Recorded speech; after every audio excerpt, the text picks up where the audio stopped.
Mulai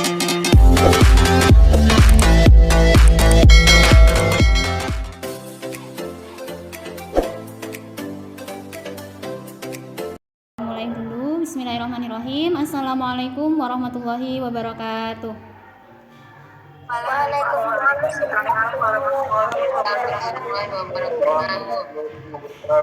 Selamat pagi teman-teman semuanya. Oke.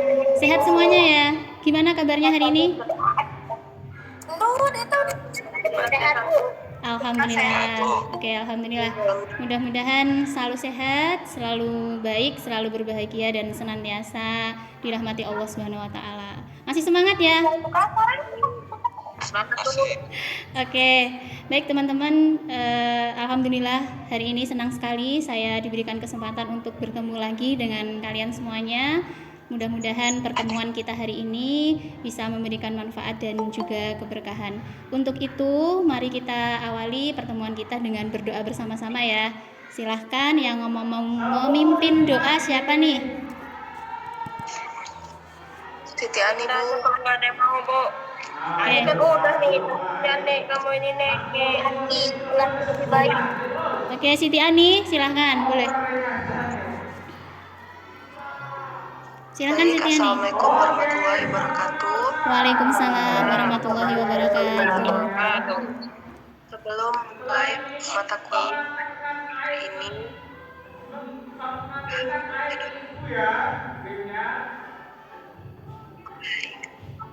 Bismillahirrahmanirrahim.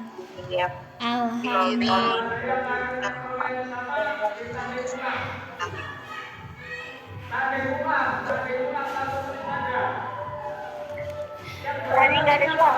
Ani, gimana suaranya? Doa bareng-bareng aja ya teman-teman ya.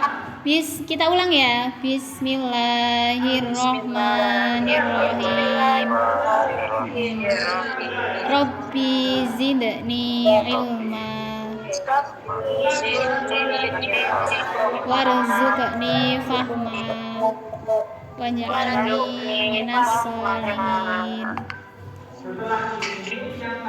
Amin ya robbal alamin. Terima kasih Siti Ani. Teman-teman semuanya, mudah-mudahan apa yang kita doakan, apa yang kita niatkan, apa yang kita harapkan hari ini oleh Allah diijabah, dan semoga hari ini bisa kita lalui dengan tetap bersemangat dan tetap bersyukur ya teman-teman semuanya. Baik, kita langsung ke modul. Seperti biasa teman-teman, ini adalah kesepakatan kelas kita. Apakah masih disepakati atau ada yang perlu ditambahkan atau dikurangi teman-teman?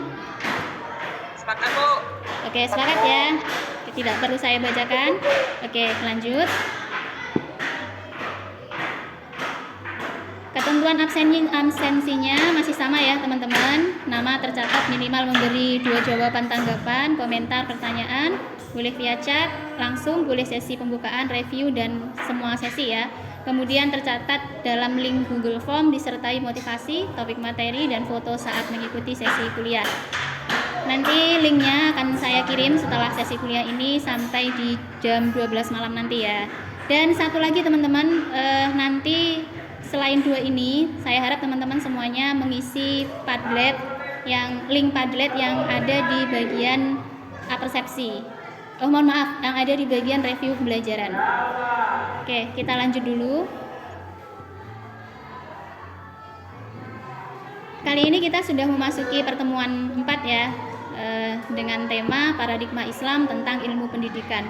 Sebenarnya pembahasan kita terkait paradigma Islam, terkait ilmu pendidikan, kemudian kaitannya dengan Al-Quran dan hadis, itu seperti mengulang-ulang yang sudah kita bahas kemarin ya teman-teman. Tapi meskipun demikian, saya harap ini tidak membuat teman-teman bosan, tapi saya harap ini semakin memperkuat semangat teman-teman untuk belajar di bidang ini.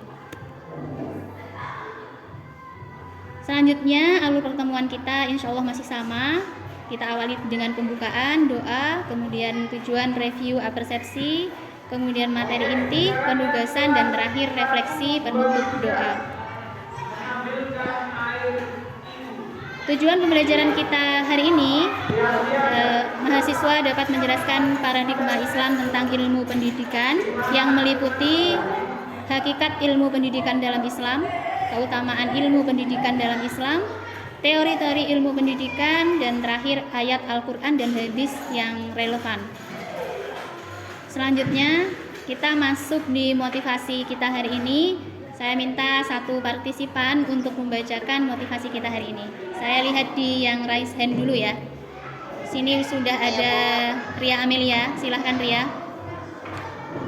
Ya, oke Bu, terima kasih. Sama-sama. Allah Subhanahu wa taala berfirman, "Wa is a'za rabbuka min bani adama zuhurihim wa ashhadu ala anfusihim alastu birabbakum qalu bala syahidna an taqulu yawmal qiyamati inna kunna haza ghafilin. Sekalian dengan artinya. Dan ingatlah ketika Tuhanmu dari Sufi, tulang belakang, anak cucu Adam keturunan mereka, dan Allah mengambil kesaksian terhadap mereka. Seraya bukanlah aku ini Tuhanmu? Mereka menjawab, betul, Engkau Tuhan kami. Bersaksi, bukan yang demikian, agar di hari kiamat kamu tidak mengatakan sesungguhnya kita itu kami telah terhadap ini. Quran surat Al-A'raf ayat 172. Oke, terima kasih Ria sudah membacakan. Mudah-mudahan menjadi pahala untuk Ria dan juga menjadi pahala untuk teman-teman yang mendengarkan pagi ini. Jadi motivasi kita hari ini surat Al-A'raf ayat 172 teman-teman. Di sini berbunyi wa id akhadha rabbuka min bani adama min duhurihim dzurriyyatuhum wa ashhadahum ala anfusihim alastu birabbikum qalu bala syahidna an taqulu yaumal qiyamati inna kunna an hadza ghafilin.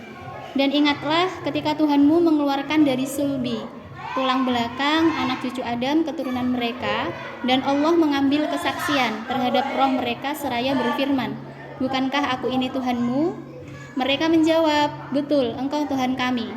Kami bersaksi, kami lakukan demikian itu agar di hari kiamat kamu tidak mengatakan sesungguhnya ketika itu kami lengah terhadap ini. Jadi teman-teman, di dalam ayat ini itu menjelaskan bahwa kita manusia itu sudah mendapat perjanjian ya, sudah melakukan perjanjian dengan Allah ketika kita masih di dalam kandungan. Nah, jadi di sana sebelum kita dilahirkan itu sebenarnya kita sudah dipersaksikan, diminta untuk bersaksi tentang adanya Tuhan, tentang alasan penciptaan itu sendiri. Nah, ketika seseorang itu sudah menyanggupi apa yang diminta Tuhannya, sudah mengatakan bahwa betul, Engkau Tuhan kami. Jadi kita semuanya itu sebenarnya sudah dibekali ini teman-teman. Ini itu seperti yang sudah kita bahas di pertemuan kemarin, fitrah. Nah, jadi masing-masing dari kita, setiap dari kita yang terlahir di dunia ini sebenarnya sudah membawa hal ini, sudah membawa iman ini, tergantung ketika lahirnya nanti itu di mana. Karena ini kan sifatnya masih fitrah yang harus dikembangkan, yang harus digali. Jadi kita yang terlahir di keluarga muslim, yang terlahir di keluarga Islam, itu patut untuk bersyukur teman-teman. Karena sekalipun kita sudah membawa fitrah ini dari sejak kita masih di dalam kandungan, tapi kalau ternyata kita terlahir di lingkungan yang tidak mengembangkan fitrah ini semua akan menjadi hal yang percuma. Menjadi hal yang tidak dikenali lagi ketika sudah terlahir di dunia. Jadi bersyukurlah kita, jangan menganggap remeh kadang kan kita ya kamu Islamnya kan cuma karena keturunan itu. Jangan dipercumakan teman-teman. Justru itu adalah hal yang luar biasa, hal yang tidak semua orang bisa dapatkan. Justru adalah hal yang patut untuk kita syukuri, adalah hal yang luar biasa di dalam kehidupan kita. Jangan sesekalinya kita menganggap Islam yang karena keturunan itu remeh, karena itu merupakan sesuatu kebaikan yang Allah sudah kasih sama kita gitu. Jadi bagaimana kita terus bisa mengembangkan potensi ini menjadi lebih baik, bukan justru malah enak ya keturunan, jadi malah kayak tidak percaya atau malah mempertanyakan atau malah tidak menggunakan apa yang sudah Allah kasih ini dengan baik begitu. Oke, jadi kita lanjut dulu ya teman-teman terkait motivasi kita pagi ini. Jadi Ibnu Katsir, ini adalah seorang ahli tafsir, menjelaskan bahwa ayat ini adanya kesadaran dan kesaksian manusia dalam bentuk perjanjian saat bertemunya ruh dengan jasad. Saat itu terjadi perjanjian antara manusia dan Allah dengan menjadikan Allah sebagai Tuhan manusia. Jadi sejak kita dalam kandungan, ini usia 4 bulan, ruh sudah masuk. Allah menyampaikan tawaran kepada kita untuk berkomitmen kepada Allah. Kata Allah, apakah kamu siap menjadikan saya Tuhan yang kamu sembah? Maka dengan itu saya akan penuhi semua kebutuhan kamu. Kalau kamu minta, saya beri. Kamu sakit, saya sembuhkan. Kamu butuh, saya anugerahkan. Kamu ingin, saya persembahkan. Kamu ingin rezeki, saya tampilkan. Kamu sakit, saya sembuhkan. Kamu salah, saya maafkan. Kamu dosa, saya ampuni.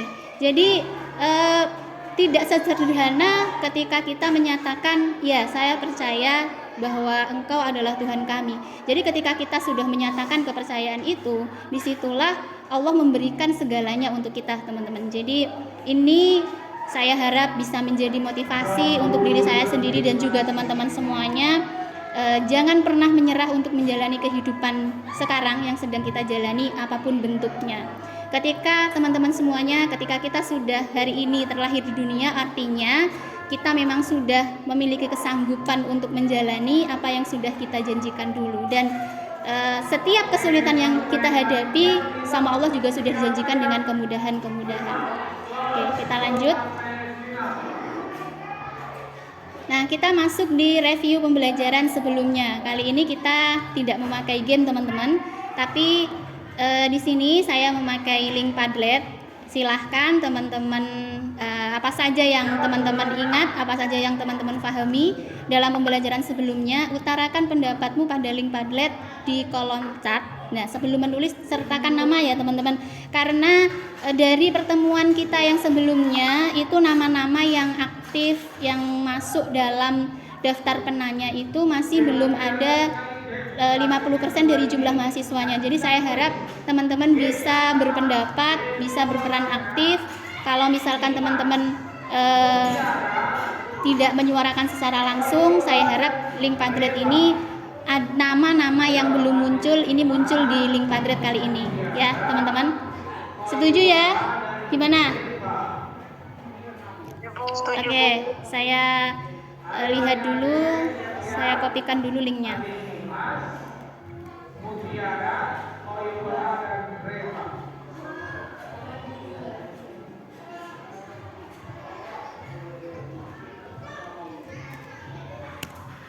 Oke, silahkan teman-teman bisa dibuka, sudah saya kirim di kolom chat.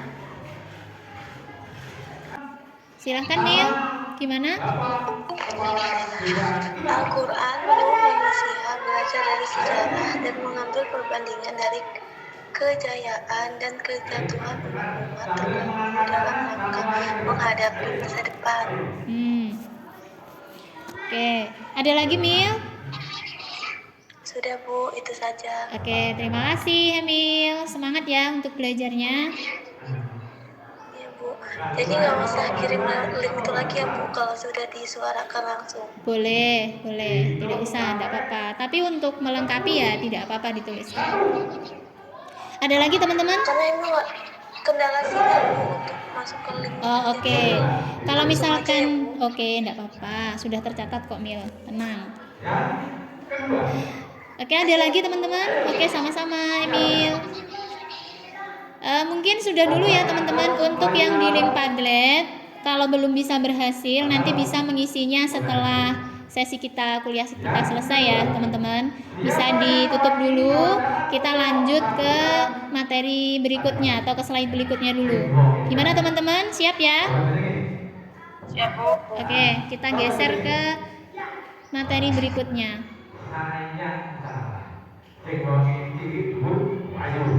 Coba. Sama. Ayo. Nah, kata. Terima kasih ini mantap. Betul. Amin. Oke, jadi ini review pembelajaran kita di pertemuan sebelumnya. Saya minta salah satu orang nih untuk membacakan. Siapa yang berkenan? Ya, silahkan Hilga, silahkan. Review pembelajaran sebelumnya. Interrelasi. Hadis dengan bidang ilmu pendidikan sangat berkaitan. Dapat kita bila Al-Quran adalah metode dia untuk mengupayakan tujuan dari adanya materi. Ini pertanyaan masih banyak, jawaban masih juga. Halo Hilga. Yang pertama ada dua pertanyaan dari saya. Kemudian ajaran Islam terhadap dunia pendidikan sangat jelas dalam Al-Quran. Anak yang tidak mau Ayat belajar. Dasari keempat. Ayo, apa dijawab? Apa digembleng? Apa didului? Di antaranya surat Al-Alaq ayat 1 sampai 5, Al-Maidah ayat 67, hadis tentang kewajiban yang diriwayatkan, hadis tentang lahir fitrah kan oleh baiknya. Oke, terima kasih Hilga sudah membacakan review kita pada pembelajaran sebelumnya. Jadi teman-teman ini masih saling berkaitan dengan materi kita hari ini ya. Kalau kemarin kita belajar terkait interrelasi kebenaran Al-Quran dan hadis dengan bidang ilmu pendidikan, di mana kebenaran antara Al-Quran dan hadis ini saling berkaitan dengan bidang ilmu pendidikan itu sendiri. Jadi tidak terpisah ya teman-teman. Kemudian kepedulian ajaran Islam terhadap dunia pendidikan sangat tampak jelas dalam Al-Quran dan hadis. Banyak sekali kita temukan Al-Quran ataupun hadis yang itu membahas tentang pentingnya kita dalam menempuh ilmu, kita dalam mencari ilmu, di mana dalam proses kita mencari ilmu itu sendiri itu nanti namanya adalah ilmu pendidikan Islam, di mana kita belajar untuk belajar untuk mengajar, belajar tentang sebuah materi atau ilmu, itulah yang dinamakan dengan ilmu pendidikan. Lebih kepada bagaimana kita untuk bisa memberikan pengajaran, memberikan pembelajaran terkait transfer atau proses transfer dari ilmu itu sendiri. Oke, kita lanjut dulu.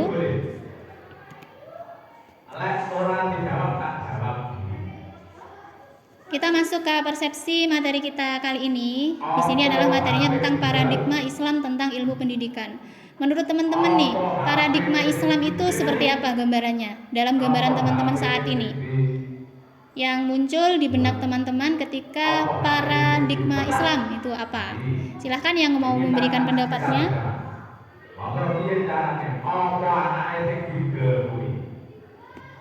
Halo, yang mau memberikan pendapatnya tentang paradigma Islam? Allah suaranya. Iya Bu, iya Bu. Ya, Via, silahkan Via. Sistem paradigma Islam adalah sistem keyakinan yang menjadikan Islam sebagai nilai untuk menghukumi realita kehidupan. Oke, ada lagi Vi? Cukup Bu. Oke, terima kasih Via. Mungkin dari teman yang lain terkait dengan paradigma, silahkan. Bu. Ya, silahkan. Siapa? Salsa, silahkan Salsa. Jika pendidikan Islam dijadikan sebagai paradigma, maka keseluruhan juga mengadaptasi Islam adalah Al-Quran dan hadis yang digunakan sebagai rujukan utama dalam pengetahuan dan mengembangkan konsep, prinsip, teori, dan teknik pendidikan.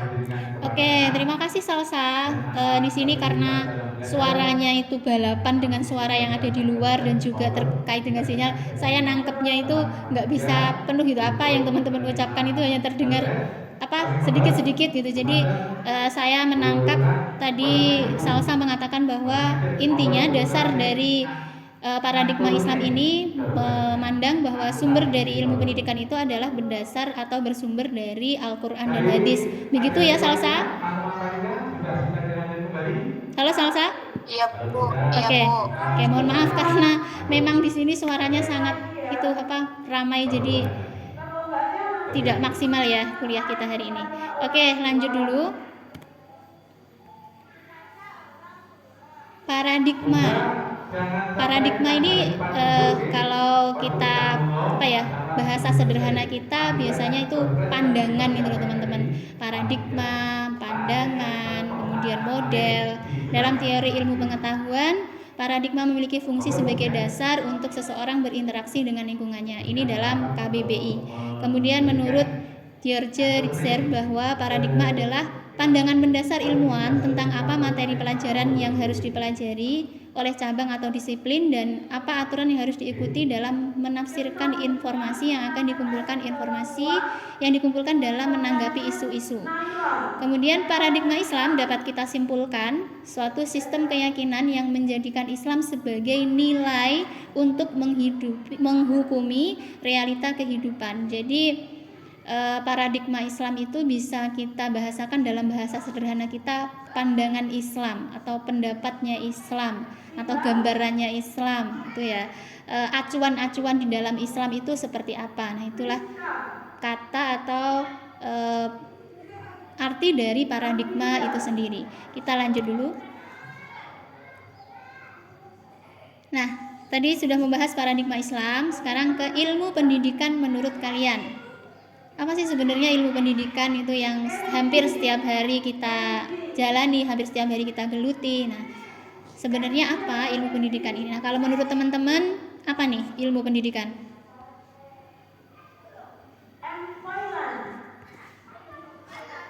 Mana ada yang mau menyuarakan pendapatnya? Silahkan.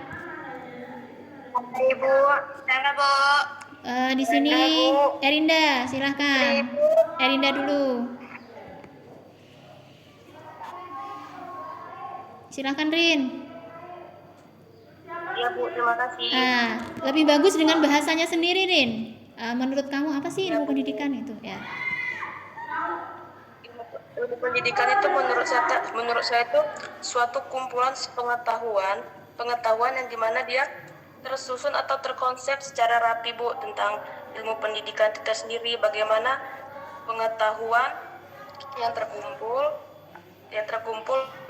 bagi kita dan bagi orang banyak Bu. Ilmu pengetahuan itu intinya sekumpulan pengetahuan Bu, kalau menurut Erin.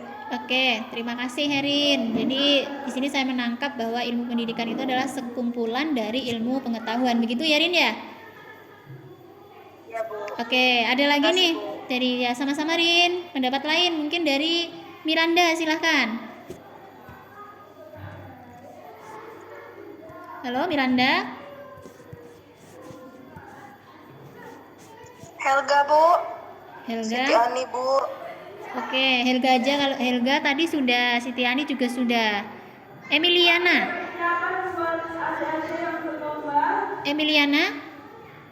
atau Miranda, Sela,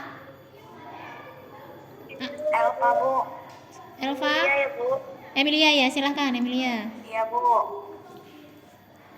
Menurut saya ilmu pendidikan penting Bu. Pentingnya gimana?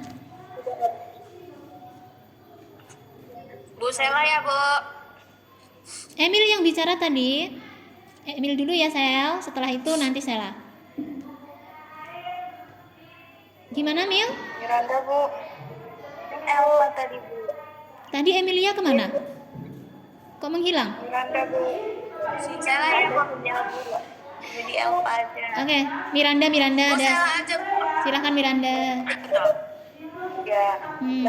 saya pendidikan adalah suatu hal yang sangat penting untuk hidup karena kita memiliki Karena kita dapat mengembangkan kita, perilaku kita, sifat dan perilaku kita dapat dibentuk karena kita memiliki ilmu pendidikan. Jadi ilmu pendidikan dalam kehidupan kita sehari-hari sangat penting, Bu. Oke, ada lagi Miranda? Oke, terima kasih. Terima kasih Miranda. Amar sebentar, nanti dulu. Udah dulu ya, 2 dulu nanti ada lagi.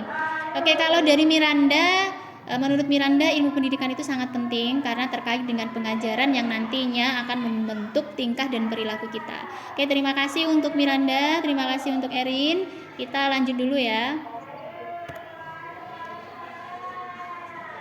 Nah, di sini ilmu merupakan pengetahuan tentang suatu bidang yang disusun secara bersistem menurut metode yang dapat digunakan untuk menerangkan gejala-gejala tertentu. Ini menurut KBBI. Kemudian pendidikan adalah usaha sadar dan terencana untuk mewujudkan suasana belajar dan proses pembelajaran agar peserta didik secara aktif mengembangkan potensi dirinya untuk memiliki kekuatan spiritual keagamaan, pengendalian diri, kepribadian, kecerdasan, akhlak mulia, serta keterampilan yang diperlukan dirinya dan masyarakat. Jadi ilmu pendidikan itu sendiri erat kaitannya dengan pengembangan potensi-potensi yang ada di dalam diri kita ya teman-teman, baik itu potensi spiritual, keagamaan, kepribadian, kecerdasan, dan juga akhlak yang nanti itu muncul melalui keterampilan kita dalam menjalani kehidupan kita sehari-hari. Jadi keberhasilan pendidikan itu sebenarnya ada pada diri kita, pelaku dari pendidikan itu. Sejauh mana sikap kita terbentuk, sejauh mana spiritual kita terbentuk, ya berarti sejauh itulah pendidikan itu berhasil. Kemudian ilmu pendidikan, ilmu yang mempelajari serta memproses pengubahan sikap dan tata laku seseorang atau kelompok orang dalam usaha mendewasakan manusia melalui upaya pengajaran dan pelatihan proses cara pembuatan mendidik. Jadi kalau pendidikan itu wadahnya kita untuk belajar, kalau ilmu pendidikan itu berarti ya ilmu yang kita pelajari untuk mengerti hal-hal apa saja yang bisa membentuk atau memenuhi tujuan dari pendidikan itu sendiri.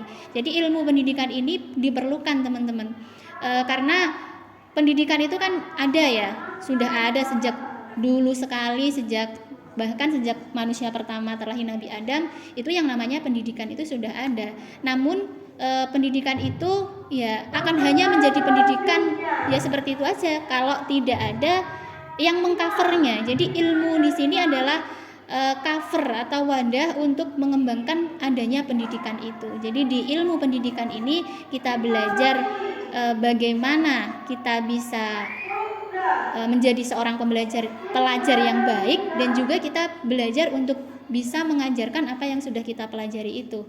Seperti itu teman-teman. Kita lanjut dulu.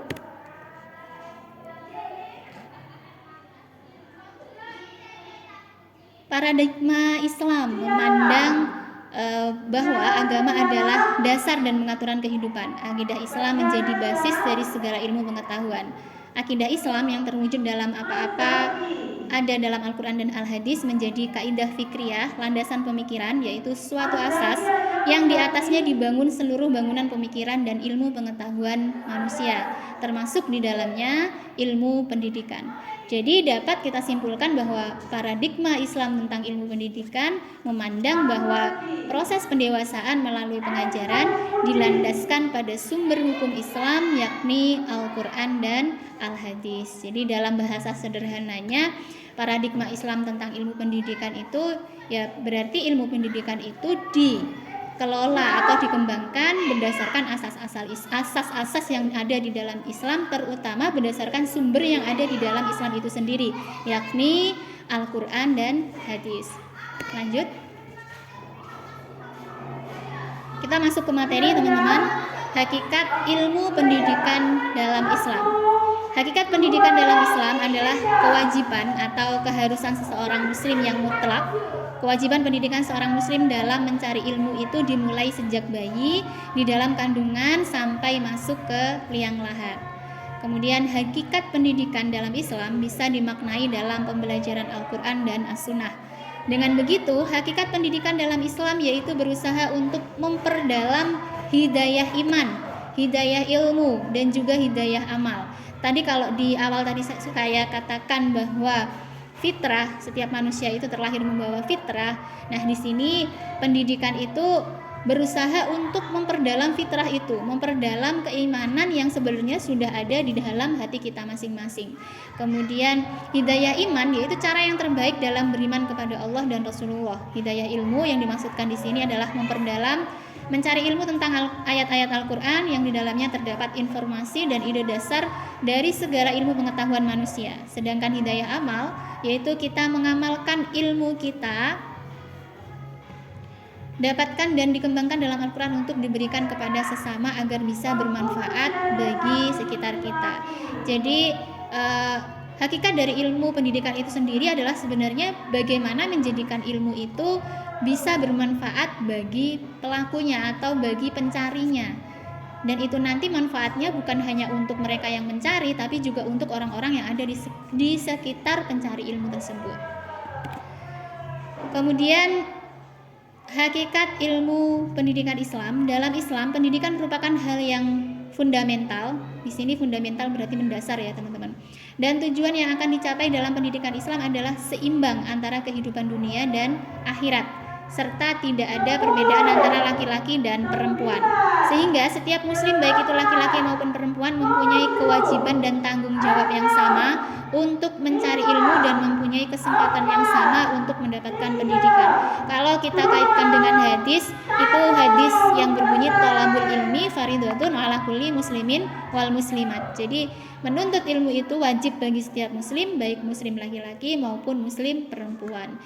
Kita lanjut. Nah, silahkan yang berkenan untuk membantu saya membacakan materi kita. Sebentar. Miranda sudah ya? Sudah. Okta. Okta, silakan Okta.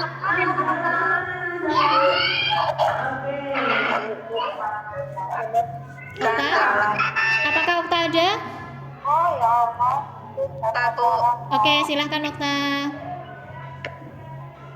Pendidikan menurut Islam adalah tercermin dari kedua dia yang beribadah kepada Allah Subhanahu wa Ta'ala. Islam bumi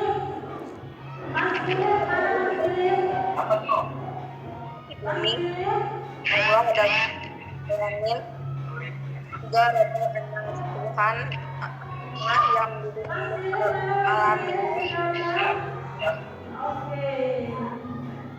yang mendapat kuasa dan dari Allah untuk melaksanakan pendidikan terhadap alam seisinya dan manusia. Karenanya masalah ini bertanggung jawab untuk melaksanakan tersebut. Oke, terima kasih Okta sudah membacakan. Jadi teman-teman semuanya, hakikat ilmu pendidikan itu erat kaitannya dengan tugas kita dan juga tujuan penciptaan kita manusia di muka bumi ini ya teman-teman. Bagaimana pendidikan itu diharapkan bisa membawa manusia menjadi seorang khalifah yang benar-benar menjalankan tugasnya, dan juga bisa membawa manusia untuk memenuhi tujuan hidupnya, yakni menjadi menyembah kepada Allah, beribadah kepada Allah dengan sebaik-baiknya. Kita lanjut dulu.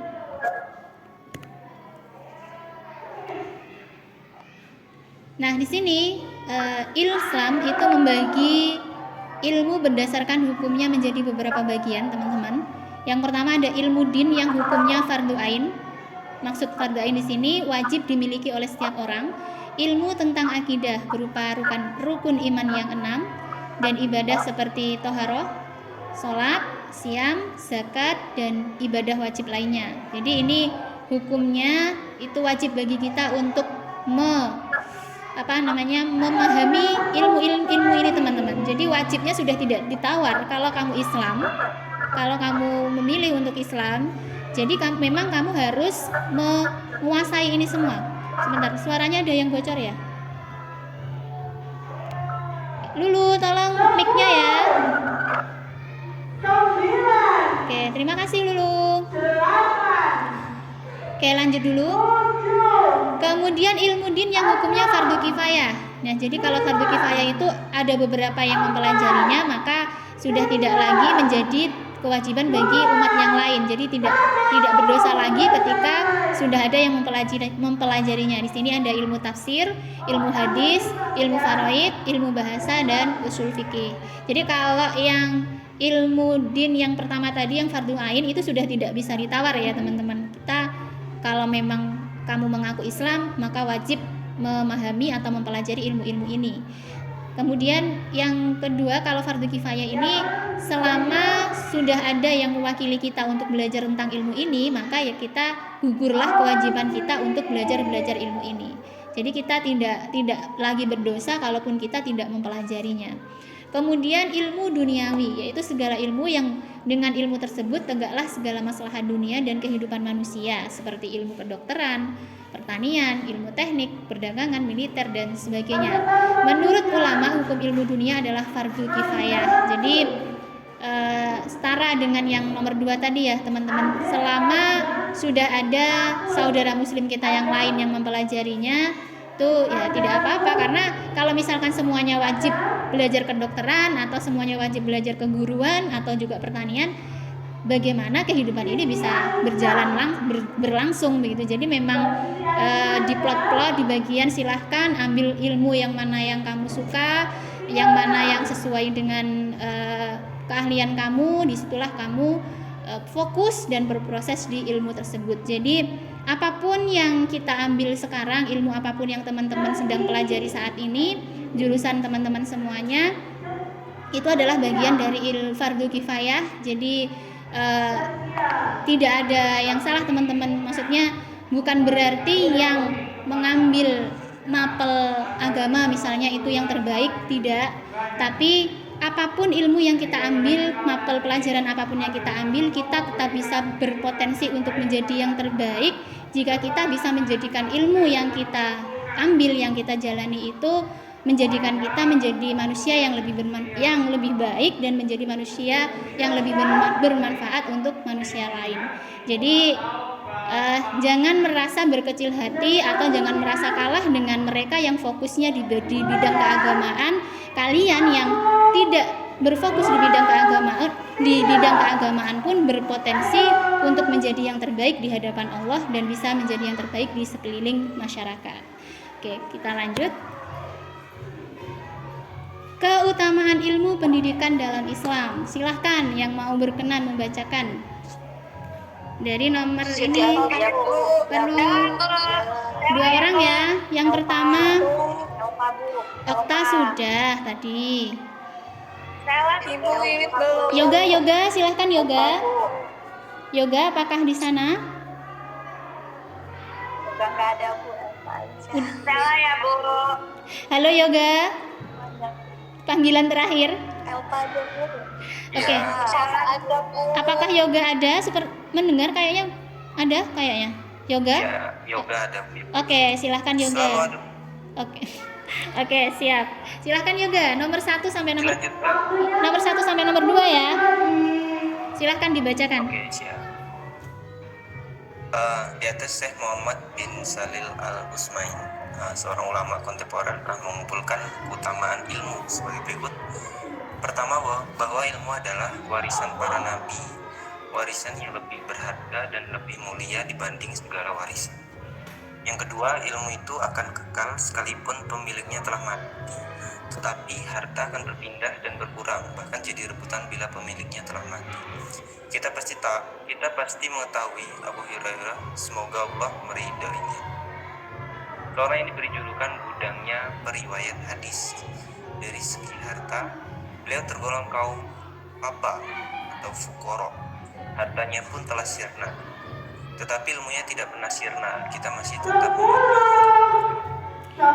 Oke, terima kasih Yoga sudah membacakan. Suaranya bagus loh. Silahkan yang selanjutnya Cindy Febriani. Silahkan Cindy. Ketiga ya. Ya, ketiga sampai. Tak menggunakan pemiliknya untuk menyimpan. Tak perlu gudang yang luas untuk menyimpannya. cukup disimpan dalam dada dan kepala.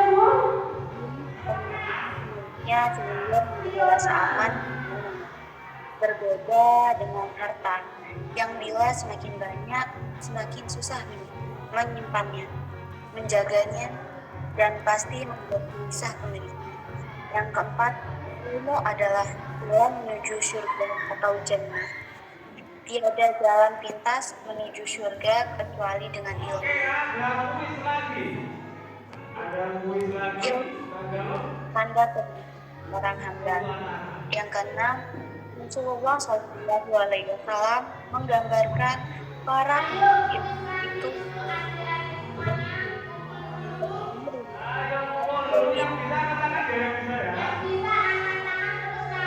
Oke, sudah ya Cindy?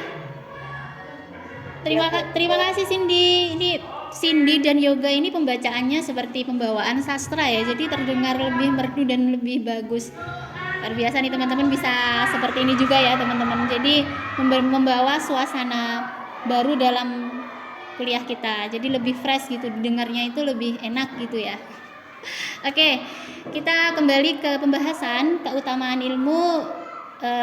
Tanpa kita melihat teori pun kita sudah tahu ya keutamaan ilmu itu apa. Di dalam diri kita ketika kita berilmu, itu tentunya ilmu itu akan menunjukkan kita jalan yang benar, jalan yang sesuai dengan apa yang diridhoi oleh Allah. Jadi di sini dari Syekh Muhammad bin Shalih itu ada beberapa keutamaan ilmu. Yang pertama, bahwa ilmu adalah warisan para nabi, warisan yang lebih berharga dan lebih mulia dibandingkan segala warisan. Jadi Nabi Muhammad, misalkan kita bicara tentang Nabi Muhammad ya, Nabi Muhammad beliau sebagai nabi terakhir, nabi kita. Nah, sampai hari ini kenapa kita masih bisa mengenal beliau, itu ya salah satu dari peran ilmu itu teman-teman.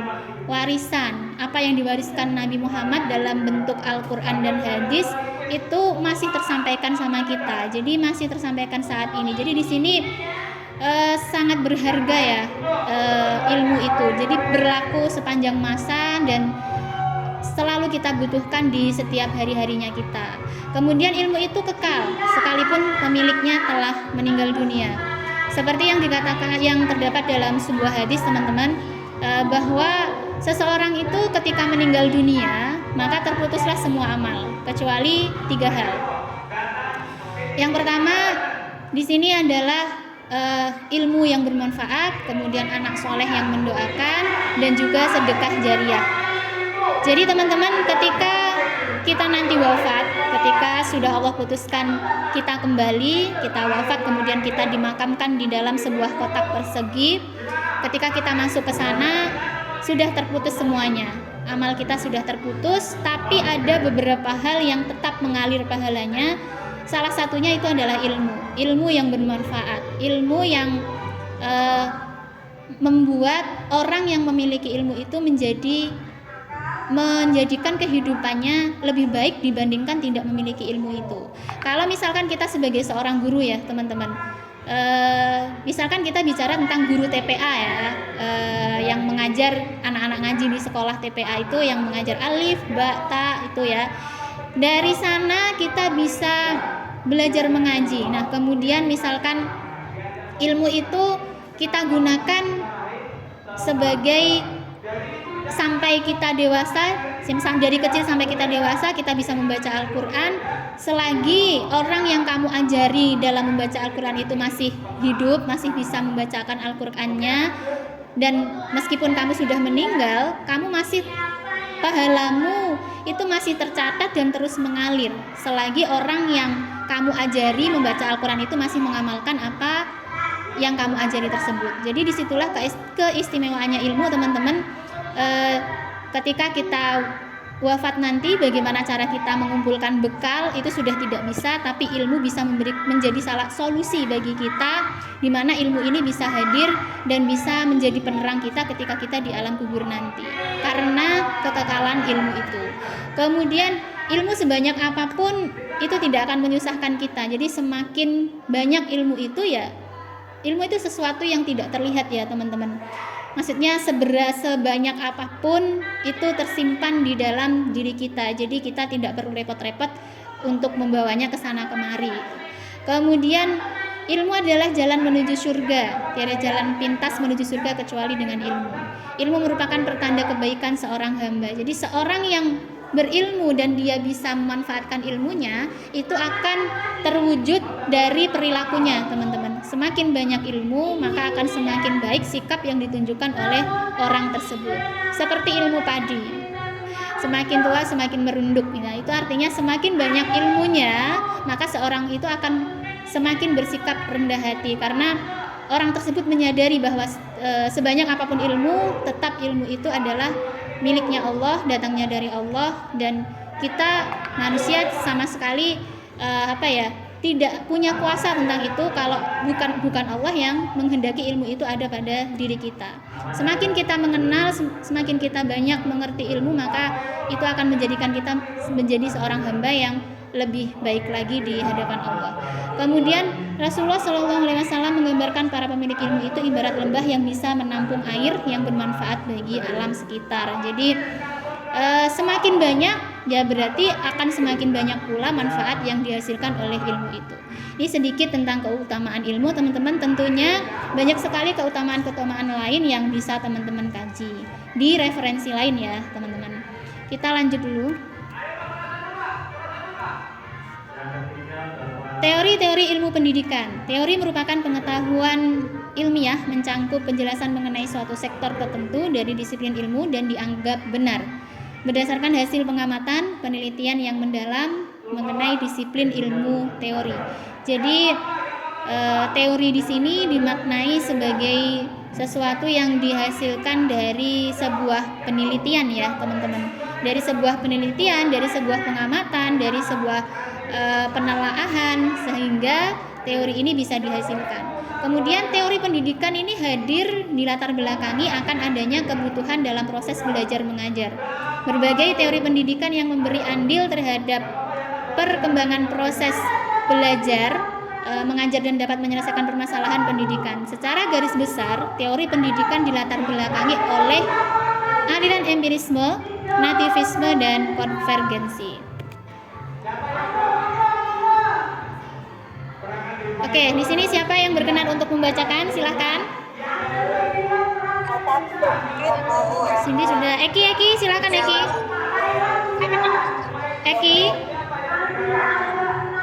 Teori ilmu pendidikan yang pertama, aliran empirisme menjelaskan bahwa pembentukan dan perkembangan manusia adalah menerima informasi dan pendidikan ditentukan oleh faktor lingkungan. Pelapor teori ini adalah John Locke 1632 sampai 1904. Teori ini lebih dikenal dengan tabula rasa blank sheet of paper, di mana setiap individu yang lahir diumpamakan seperti kertas putih. Untuk perkembangan selanjutnya, faktor yang sangat mempengaruhi dan menentukan adalah lingkungan. Teori ini bersifat optimistik, karena setiap individu yang lahir mempunyai potensi dan peluang besar untuk mendapat perubahan sesuai dengan lingkungan dan pengalaman yang diterima. Oke. Yang kedua yaitu Silakan. Dilanjutkan Eki, silakan. yaitu teori Sebentar ya teman-teman, saya mau mengambil tes. Ya, dilanjutkan Eki. berpendapat bahwa perkembangan kepribadian setiap individu hanya diutamakan oleh pembawaan kemampuan dasar, bakat serta faktor dalam bersifat kodrati. Faktor lingkungan dan pengalaman diketahui tidak berpengaruh sama sekali. Manusia lahir sudah memiliki bakat, kemampuan dan potensi yang dialami dan tidak dapat dirubah oleh lingkungan sekitar. Tokoh teori ini Arthur Schopenhauer 1788 sampai 1860. Teori ini disebut aliran pesimistik karena perkembangan setiap individu tidak dapat berubah dan bersifat kodrati. Meskipun berbagai upaya telah dilakukan sehingga setiap individu tidak perlu berupaya dan bekerja keras untuk merubah kehidupan ini karena semua sudah kodrati. Oke, sudah selesai. Sudah, Ibu. Oke, terima kasih Eki sudah membacakan materinya. Jadi teman-teman, seperti yang sudah disampaikan oleh Eki ya. Jadi teori-teori pendidikan ini ada aliran empirisme. Di sini adalah teori yang menjelaskan bahwa pembentukan dan perkembangan manusia dalam menerima informasi dan pendidikan tentukan oleh faktor lingkungan. Ini teori yang dibawa oleh John Locke. Nah, di sini teori ini bersifat optimis, teman-teman, di mana setiap individu yang lahir mempunyai potensi dan peluang besar untuk dapat berubah sesuai lingkungannya dan pengalaman yang diterimanya. Jadi empiris di sini seorang anak yang lahir itu bisa dirubah atau bisa dibentuk berdasarkan lingkungan yang ada di sekitarnya. Jadi kenapa ketika kalau kita kaitkan dengan keislaman ya teman-teman, ketika kita lahir tadi kan di awal di motivasi kita itu sudah saya tampilkan bahwa setiap manusia itu terlahir dengan fitrahnya. Tapi ternyata ketika seseorang itu meskipun sudah dijanji dan sudah berjanji sama Allah bahwa menyatakan bahwa Allah itu adalah Tuhannya, ketika lahir namun dia lahir di lingkungan yang tidak Islam atau di keluarga yang tidak Islam, misalkan non-muslim, ya maka lingkungan tersebut akan membentuknya menjadi seseorang yang bukan muslim atau bukan Islam. Jadi di sini aliran empirisme ini sesuai dengan itu ya teman-teman. Jadi di mana seseorang anak itu lahir kemudian pendidikannya itu sangat dipengaruhi oleh lingkungan yang ada di sekitarnya. Kemudian kalau untuk nativisme itu berpendapat bahwa perkembangan kepribadian setiap individu hanya ditentukan oleh bawaan atau kemampuan dasar, bakat serta faktor dalam bersifat kodrati. Ini teori dibawa oleh Arthur Schopenhauer. Jadi sifatnya pesimistik teman-teman. Perkembangan setiap individu tidak dapat berubah dan bersifat kodrati. Meskipun berbagai upaya telah dilakukan, sehingga setiap individu tidak perlu berupaya dan bekerja keras untuk merubah kehidupan karena semua sudah kodrati. Jadi sangat bertolak belakang ya teman-teman. Kalau aliran empirisme ini mereka percaya bahwa setiap anak yang terlahir itu punya kesempatan untuk dirubah oleh lingkungannya atau dirubah melalui pendidikan, melalui pengajaran.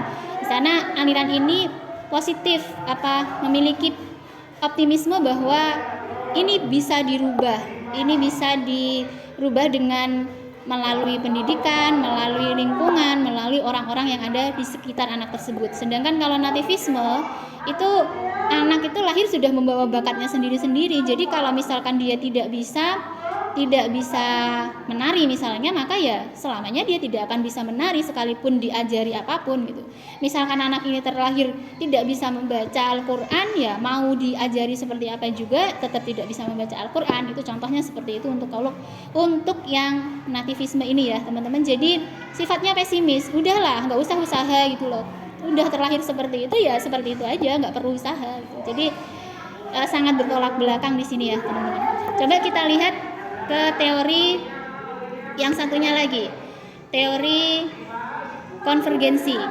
Nah, kalau teori konvergensi ini perpaduan dari empirisme dan nativisme, teman-teman, di mana menjelaskan bahwa perkembangan manusia dipengaruhi oleh faktor bakat, kemampuan dasar, dan alam sekitarnya. Proses perkembangan dan pembentukan kepribadian manusia merupakan proses interaktif dan dialektis antara kemampuan dasar dan alam lingkungan secara kesinambungan. Perkembangan pribadi sesungguhnya adalah hasil proses kerjasama kedua faktor, baik internal, potensi hereditas atau keturunan, maupun faktor eksternal, lingkungan budaya dan pendidikan. Pelopor teori ini Williamson tahun 1871-1983. Teori ini menjelaskan bahwa bakat setiap individu tidak akan berkembang dengan baik tanpa adanya lingkungan setiap individu yang mendukung bakat tersebut. Teori ini menemukan dua garis, yaitu bakat dan lingkungan memusat ke satu titik, ini konvergensi. Jadi teman-teman, kalau yang empirisme tadi itu lebih kepada lingkungan, kemudian nativisme itu lebih kepada bakat, sedangkan kalau konvergensi ini sudah menggabungkan keduanya, teman-teman. Nah, kemudian ayat Al-Quran dan hadis yang relevan dengan teori-teori tersebut. Di sini ada Al-Quran secara detail menjelaskan mengenai proses dan eksistensi manusia sebagai makhluk hidup yang mempunyai potensi dan kecerdasan dibanding makhluk lainnya. Gambaran mengenai eksistensi manusia tersebut Allah isyaratkan dalam Al-Quran surat An-Nahl ayat 78. Siapa yang mau membacakan? Silahkan. Bismillah, Bu. Di sini ada Adi Rohim. Silahkan Adi Rohim. Adi Rohim dulu. Ya, Bu. Oke, silakan. Bismillahirrahmanirrahim. Wallahu akhrajakum min butuni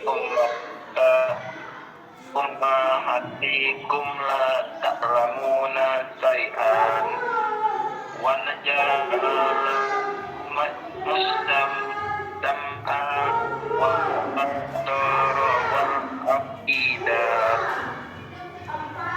Turun Artinya, untuk mengeluarkan kamu dari perut ibumu dalam keadaan tidak mengetahui sesuatu pun, dan Dia memberimu pendengaran, penglihatan, dan hati nurani agar kamu bersyukur.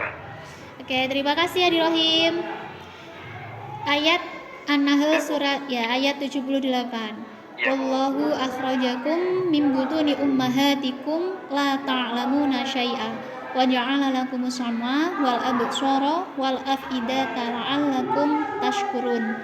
Dan Allah mengeluarkan kamu dari perut ibumu dalam keadaan tidak mengetahui sesuatu pun, dan Dia memberimu pendengaran, penglihatan, dan hati nurani agar kamu bersyukur. Jadi di sini Al-Quran ini menyatakan bahwa manusia itu terlahir dengan bekal-bekal ini, teman-teman. Ini bisa kita katakan potensi atau bakat yang ada di dalam setiap manusia yang terlahir. Jadi Allah bekali dengan panca indera. Kalau kemarin kita sudah belajar tentang potensi jasmani dan rohani, berarti yang disebutkan dalam ayat ini itu sudah meliputi dua-duanya ya, teman-teman. Itu potensi jasmani dan juga potensi rohani. Di sini potensi jasmaninya itu meliputi pendengaran, penglihatan, kemudian untuk hati nuraninya itu berarti masuk ke potensi rohani. Kemudian di sini tujuannya untuk apa sebenarnya ya? Kita untuk bersyukur. Kita lanjut dulu.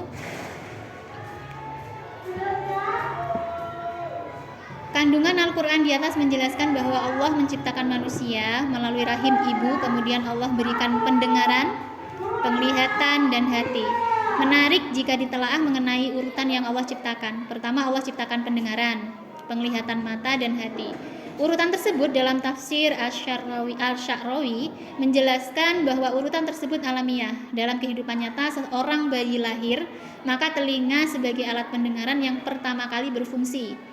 Meskipun pada tahap selanjutnya mata memiliki ketajaman dalam menerima respon dibanding telinga. Jadi ketika seorang bayi lahir, itu kenapa langsung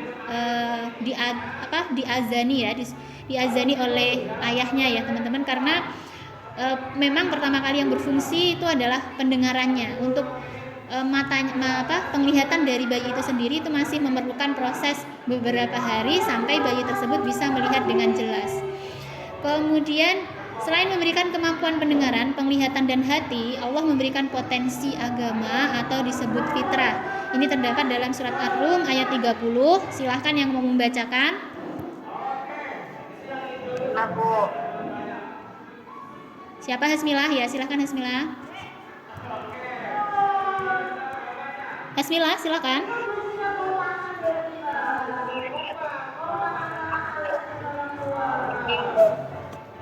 Ini Hanif Fitrahullah di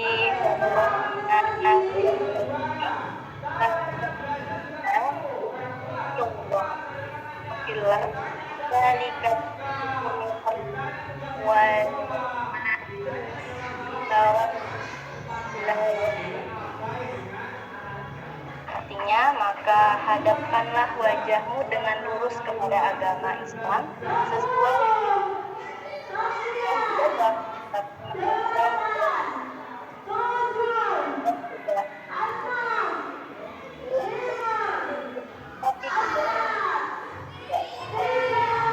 Oke, terima kasih. Oke, terima kasih Yasmila. Jadi Allah Subhanahu wa taala berfirman dalam surat Ar-Rum ayat 30, "Fa'aqim wajhaka lid-dini hanifa fitratallahi allati fataran nasi 'alaiha la tabdila li khalqillahi dzalikad dinul qayyim walakinna aktsaran nasi la ya'lamun." Maka hadapkanlah wajahmu dengan lurus kepada agama Islam sesuai fitrah Allah, disebabkan Dia telah menciptakan manusia menurut fitrah itu. Tidak ada perubahan pada ciptaan Allah, itulah agama yang lurus, tetapi kebanyakan manusia tidak mengetahui. Jadi ini erat kaitannya dengan motivasi kita tadi ya teman-teman. Fitrah itu adalah fitrah berupa agama, fitrah berupa keimanan dan juga keyakinan sekaligus juga persaksian bahwa Allah lah Tuhan manusia itu. Kemudian kita lanjut dulu.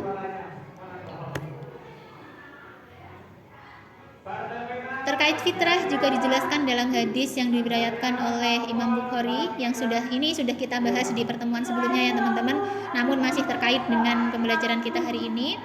Hadis yang berbunyi, kullu mauludin yuladu 'alal fitrah fa abawahu yuhawidanihi aw yunasiranihi aw yumajisanihi kama salil bahimati tumtajul bahimah hal tarafiha jad'a.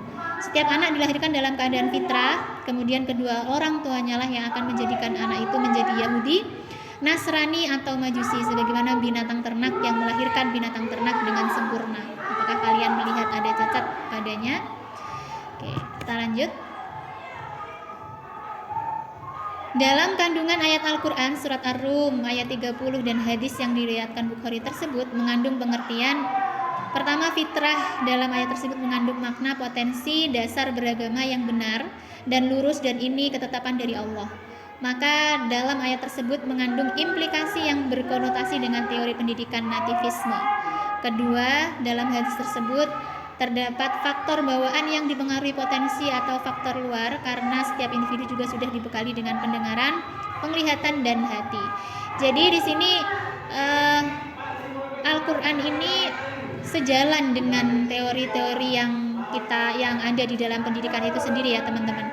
Ketika teori nativisme mengatakan bahwa seseorang itu sudah dibekali, hanya bisa dirubah ketika dia lahir, sudah membawa bakatnya, dan bakat itu tidak bisa dirubah oleh lingkungan yang ada di sekitarnya. Di sini di dalam surat Ar-Rum ini potensi agama ini dimaknai sebagai bakat yang sejalan dengan teori nativisme ini teman-teman. Kemudian hadis di sini juga melengkapi bahwa potensi yang ada di dalam diri manusia ini bisa berubah. Jadi berbeda dari apa yang dikatakan nativisme ya.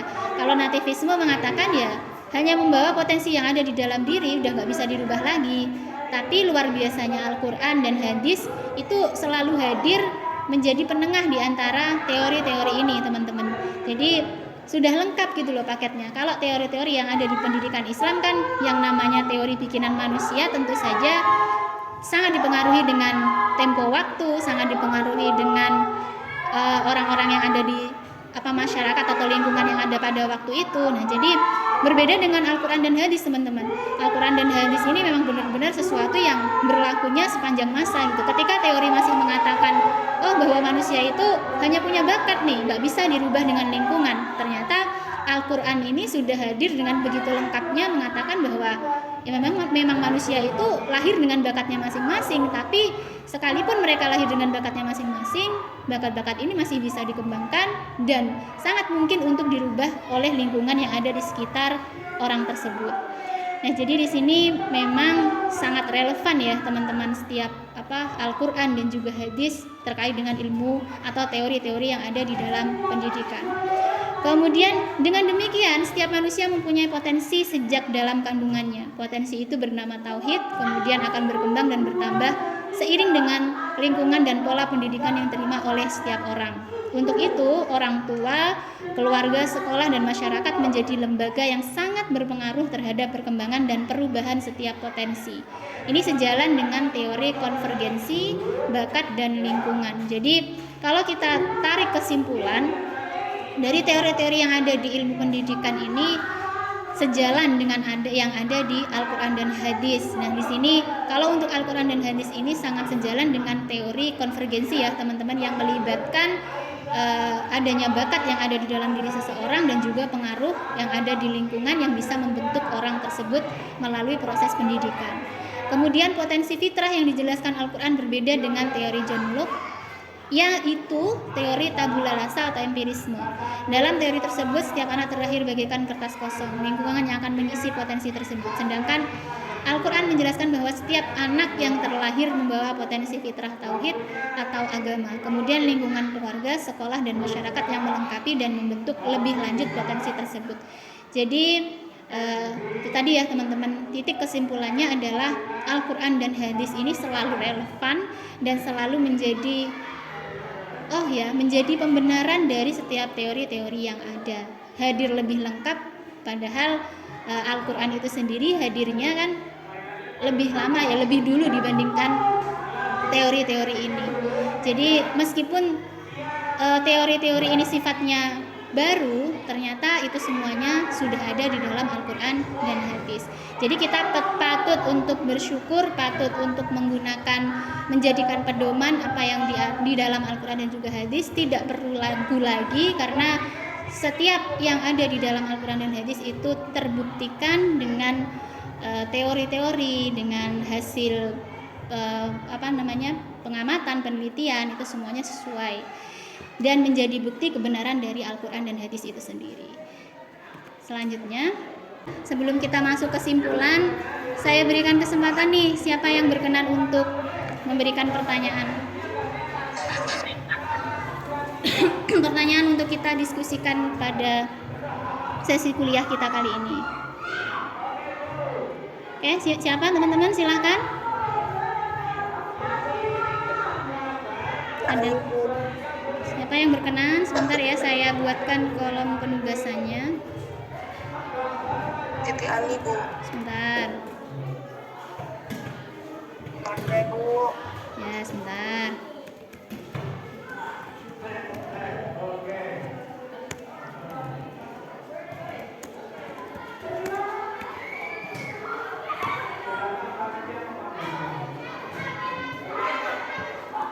Yang pertama dari siapa? Silakan. Siti Ani. Ya, Siti Ani silakan pertanyaannya.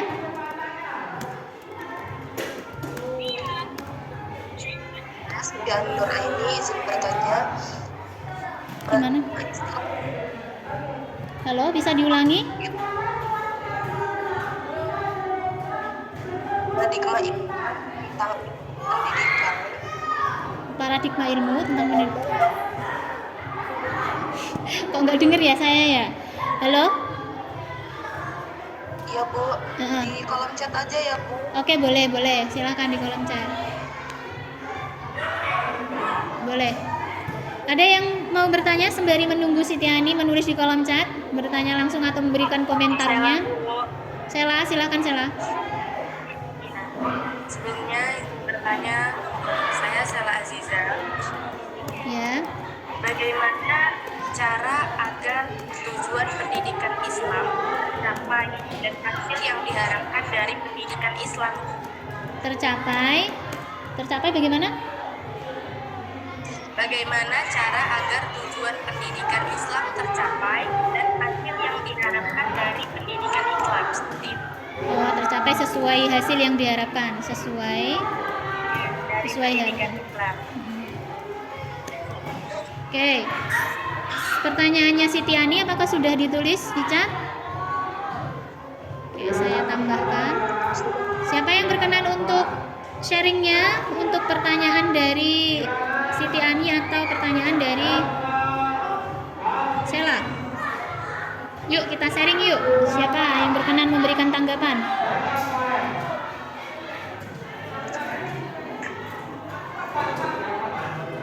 semua pendapat itu benar loh teman-teman. Silahkan, ayo. Siapa yang mau berpendapat?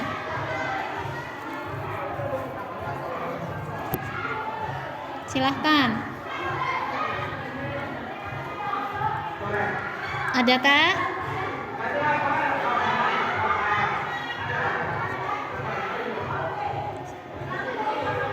Halo? Ada yang berkenan untuk memberikan pendapatnya? Yang pertama ada paradigma Islam tentang ilmu pendidikan, memandang bahwa sumber Islam adalah Al-Quran dan hadis. Pertanyaan saya, bagaimana Bu membedakan hadis yang dipercaya atas keasliannya? Kemudian yang kedua, dari Sela, bagaimana cara agar tujuan pendidikan tercapai sesuai harapan? Adakah yang berkenan untuk memberikan sharing-sharingnya? Di sini ada yang angkat tangan, ada Helga, ada Emil, ada Miranda, Cindy, Via, Sitiani, Elva, Hasmila. Adakah? Siapa? Helga, Elva, silahkan Elva.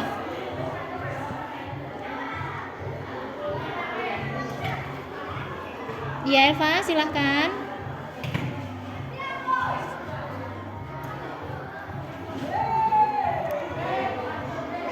Halo Elva. Bu, izin menjawab pertanyaan saya, Bu. Oke siap, silahkan. Iya, Bu. Bagaimana cara agar tujuan pendidikan tercapai sesuai dengan harapan?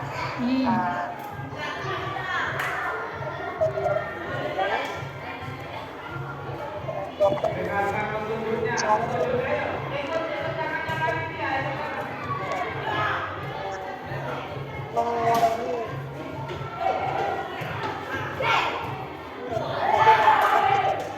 yang tidak menekan Islam, selalu cerdas. Dengan begitu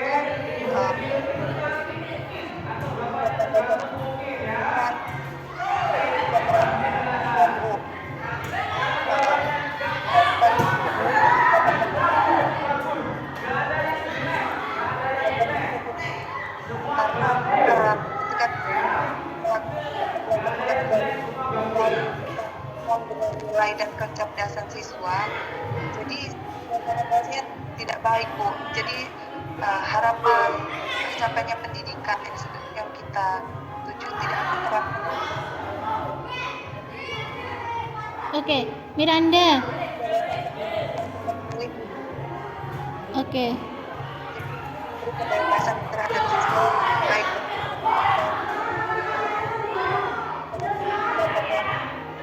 Oke, terima kasih Miranda. Tapi mohon maaf ini, saya apa sinyal saya yang buruk atau bagaimana? Tapi saya tidak mendengar atau tidak menangkap apa yang Miranda katakan. Coba bisa diulangi Miranda coba. Atau dituliskan di chat Miranda. Apa gimana? Hari ini agak susah, Bu, Oke, boleh diketik aja boleh. Oke, siap. Oke, boleh. Saya tunggu Miranda. Oke, yang lain yang mau menjawab atau jawab dulu ya. Ada lagi? Halo? Oke, sambil menunggu jawaban dari Miranda, teman-teman juga bisa menjawab di kolom chat ya. Nanti kalau saya bacakan insya Allah. Sebelumnya di sini pertanyaan dari Siti Ani, paradigma Islam tentang ilmu pendidikan memandang bahwa sumber Islam adalah Al-Quran dan hadis. Pertanyaan saya, bagaimana Bu membedakan hadis yang dipercaya atas keasliannya? Jadi memang benar teman-teman, hadis itu ada beberapa tingkatan ya teman-teman. Ada hadis syahih, ada hadis dhaif, kemudian ada juga hadis palsu. Jadi di sini memang kita harus benar-benar mengamati, tidak sembarangan mengambil hadis untuk kita jadikan dasar. Kita harus tahu dari mana hadis ini diambil, atau paling tidak kita harus tahu ketika hadis itu teman-teman ambil harus lengkap dengan paling tidak periwayatnya siapa, itu harus jelas, karena dari periwayatnya itu kita bisa melihat kesahihan dari hadis tersebut, teman-teman. Misalnya kalau hadis yang diriwayatkan oleh Bukhari dan Muslim, itu insya Allah kalau dari Bukhari dan Muslim ini banyak sekali referensi yang memuat tentang beliau-beliau ini. Insya Allah hadis yang sudah dibawa oleh beliau-beliau ini sahih, teman-teman. Tapi tidak hanya dari siapa perawinya juga, tapi kita sebaiknya ketika menggunakan hadis itu jangan mengambil dari apa yang ada di internet. Kadang kan kita pengen cepet gitu ya, ambil aja di internet gitu. Sebaiknya ketika kita ingin memahami sesuatu atau mencari hukum dari hadis, itu teman-teman buka buku hadisnya yang sahih. Misalkan hadis Riyadhus Shalihin atau hadis Bulughul Maram, hadis Bukhari dan Muslim yang memang beliau-beliau ini adalah ahli hadis yang memang sudah terpercaya begitu. Kalau untuk keasliannya ini memang banyak sekali sanad-sanad yang harus dipenuhi, teman-teman, dan per hari ini itu memang banyak atau ada beberapa hadis yang digunakan oleh oknum-oknum yang tidak bertanggung jawab. Jadi asal menggunakan hadis padahal itu belum tentu sahih seperti itu. Jadi itu memang menjadi PR terutama bagi diri kita sendiri dan kita sebagai pendidik kelak di masa depan. Ketika menggunakan sumber-sumber hukum ini harus benar-benar dari literatur atau referensi yang bisa dipercaya. Seperti itu, Siti. Kemudian dari Sela, bagaimana cara agar tujuan pendidikan tercapai sesuai harapan? Oke, di sini dari Miranda sudah keluar ya. Coba kita baca dulu jawaban dari Miranda. Menurut saya,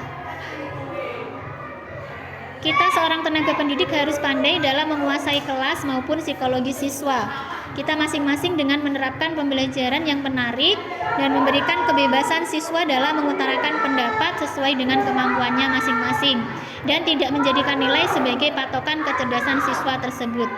Betul sekali Miranda, saya setuju juga dengan yang Miranda katakan bahwa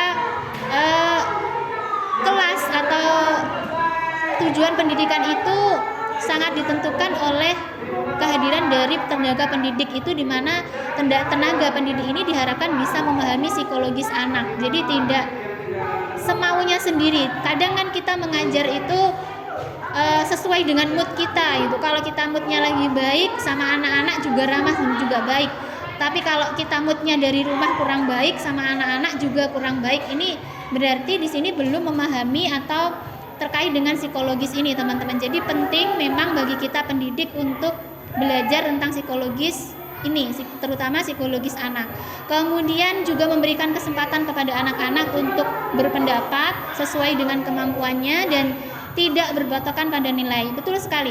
Karena kadang kalau kita terlalu terfokus kepada nilainya, harus grade tinggi, misalkan harus dapat 100, harus dapat 90, kita jadi melalaikan prosesnya. Jadi kita terlalu fokus gini-gini, anak bisa menjadi tertekan ketika kita menargetkan standarisasi nilai.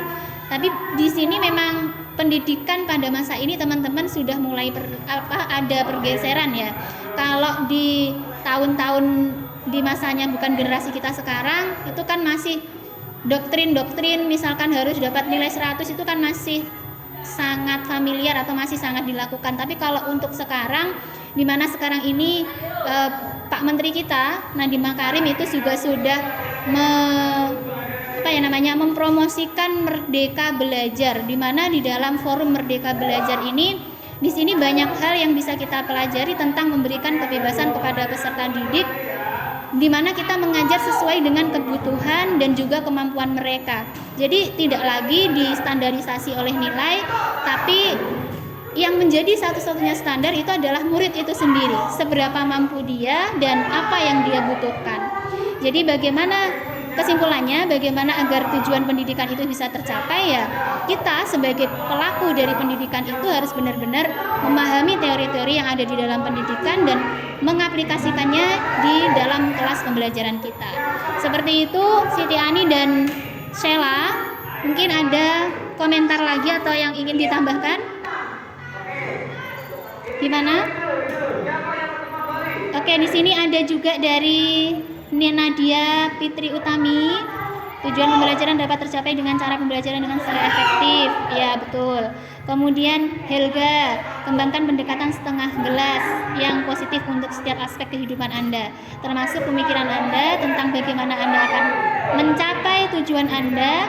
Bacalah buku-buku yang menginspirasi, bergaul dengan orang-orang yang termotivasi, dan percayalah pada kemampuan Anda sendiri. Kerjakan sikap Anda sendiri di setiap kesempatan. Wah, bagus sekali nih dari Helga. Ada pendekatan setengah gelas. Ini luar biasa ya Helga. Terima kasih sudah sharingnya hari ini. Terima kasih juga kepada Nadia dan juga teman-teman yang sudah memberikan pertanyaan dan juga komentarnya. Sebelum kita ke kesimpulan, mungkin teman-teman ada yang mau menyuarakan pendapatnya lagi, silahkan, atau masih ada? Gimana teman-teman? Bisa kita lanjut? Oke, lanjut ya. Miranda masih angkat tangan. Kenapa Miranda? Ada yang mau disampaikan? Oke, nggak ada ya. Kita lanjut dulu. Kesimpulan. Siapa nih yang berkenan membacakan kesimpulan kita hari ini? Yang belum ya? Yang belum di sini. Elva sudah. Miranda sudah, Helga juga sudah. Selaria, Siti, Putri Santika. Putri Santika mungkin silakan. Halo Putri Santika. Amar kemana ya? Kok nggak ada suaranya ya?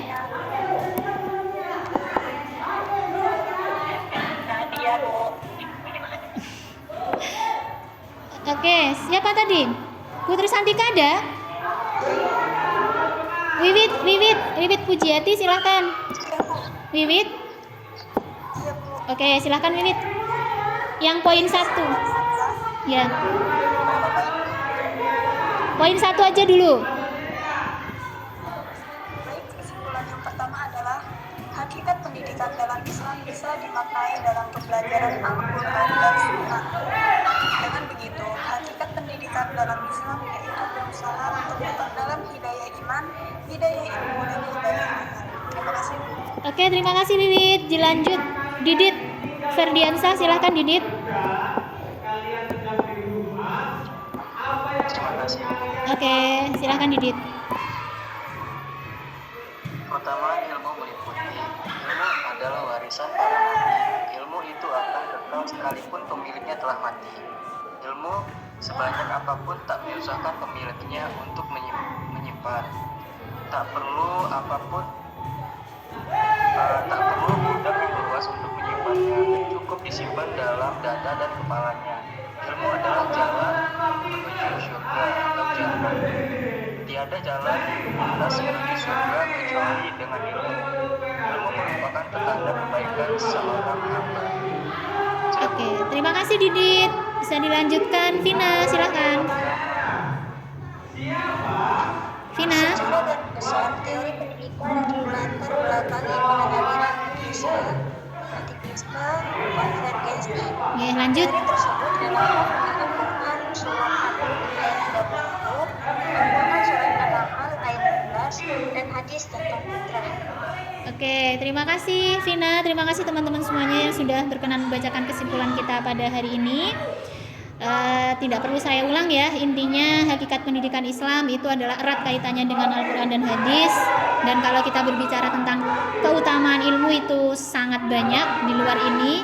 Kemudian secara garis besar tentang teori pendidikan itu ada empirisme, nativisme, konvergensi, dan 3 teori ini sangat relevan dengan teori yang relevan dengan Al-Quran dan juga hadis. Di sini ada Al-Quran surat Ar-Rum ayat 30, surat An-Nahl ayat 78, dan hadis tentang fitrah. Baik teman-teman semuanya, kita sudah sampai di kesimpulan dan di akhir sesi kita, refleksi. Silahkan yang berkenan untuk menyampaikan refleksinya.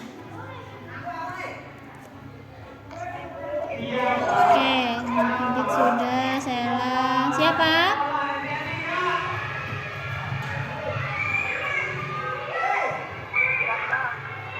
Siapa? Silakan. Helga, silakan Helga.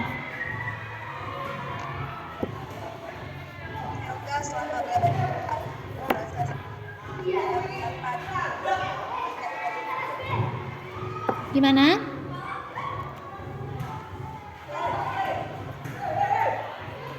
Halo Helga, silahkan.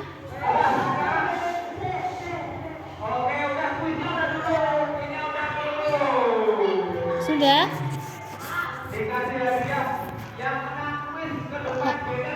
Halo Helga? Ya, sudah? Silahkan.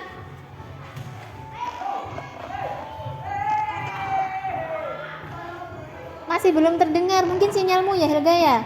Oke, mungkin yang lain. Oke, silahkan. Siapa? Dwi Ambarwati, silahkan. Selama belajar saya Merasa?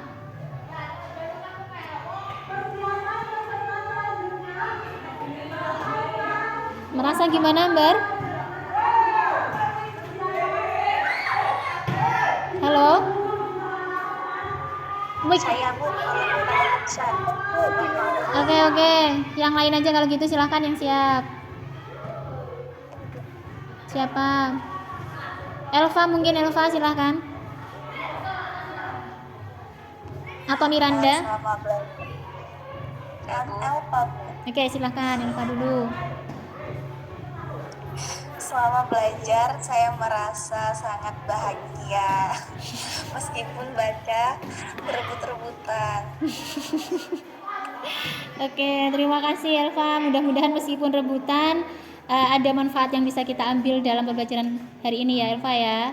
Kemudian untuk yang nomor 2 silahkan Helga. Helga sudah. Emilia silahkan. Ya.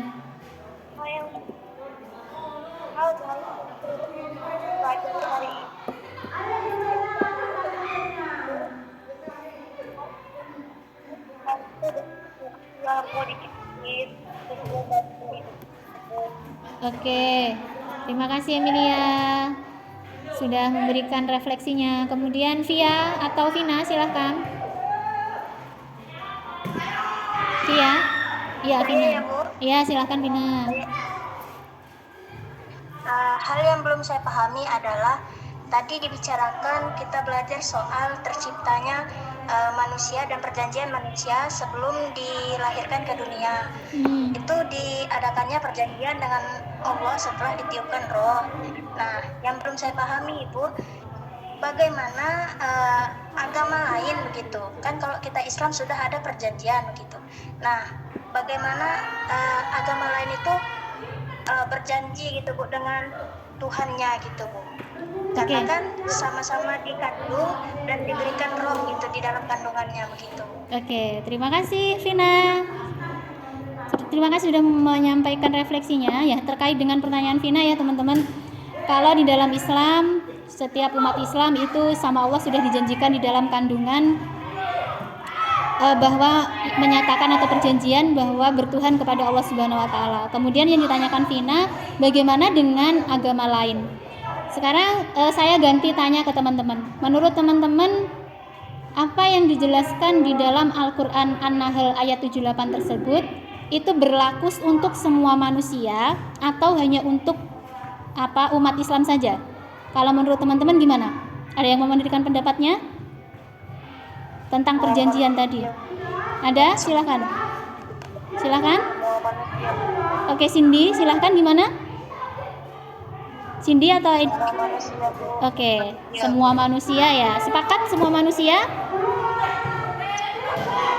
Oke, jadi Vina seperti apa yang disepakati teman-teman ya. Tapi beda pendapat juga boleh. Itu berlaku untuk semua manusia Vina. Jadi entah itu Islam, entah itu dia agama non-Islam, ataukah dia ateis misalnya ya kan ada ya juga itu. Tetap semua ini berlaku untuk semua manusia. Jadi tidak terbatas kepada Islam saja. Jadi kalau ditanya agama lain apakah juga mengadakan perjanjian dengan Tuhannya? Kalau menurut pandangan Ibu itu tidak Vina. Soalnya itu tadi perjanjian itu berlaku untuk seluruh umat manusia. Jadi entah itu Islam atau non-Islam, itu sama-sama mendapatkan perjanjian ini. Begitu Vina. Adakah pertanyaan lagi dari Vina? Iya Bu, cukup Bu. Terima kasih ya Bu. Oke, sama-sama. Bisa dipahami ya Vina ya?